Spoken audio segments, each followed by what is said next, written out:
Trump's Canada-Mexico tariffs. So, there's been a lot of talk about the tariffs on Canada and Mexico. What's the main reason behind these measures? The tariffs are seen as an attempt to stop the bleeding in the American economy, particularly in the auto industry. I heard the United Auto Workers president mention that America is in a crisis mode. What does that mean? It means that the trade system is perceived as broken, and drastic reforms are needed to address the job losses. Right. And how many jobs are we talking about here since NAFTA was implemented? Millions of jobs have been lost over the past 33 years, which is a significant concern. That's a staggering number. What do the tariffs aim to achieve in this context? They are intended to be a tool to help fix the issue, not the ultimate solution. It's about addressing corporate greed and exploitation. And how have companies responded to these tariffs? Initially, the Trump administration announced a 25% tariff on auto-related goods but delayed implementation after discussions with major automakers.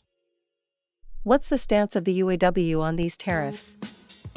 The UAW supports the tariffs as a powerful tool to combat anti-worker trade deals and is advocating for a return of jobs to the U.S. So, higher prices for consumers are expected, but the UAW believes that responsibility lies with the companies, not the president? Exactly. They argue that the focus should be on the companies rather than the government's actions. There's been a lot of talk about how tariffs are disrupting the economy, especially from the UAW. That's right.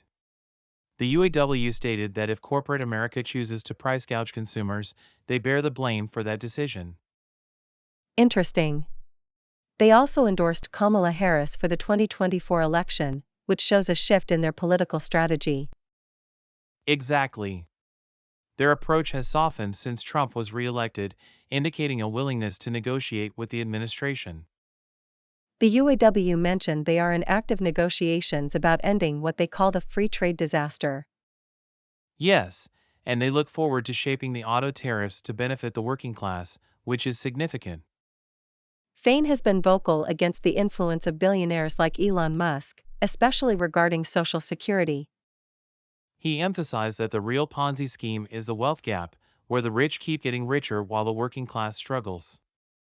Fain also mentioned that the election is over, and now it's time to address the country's economic problems.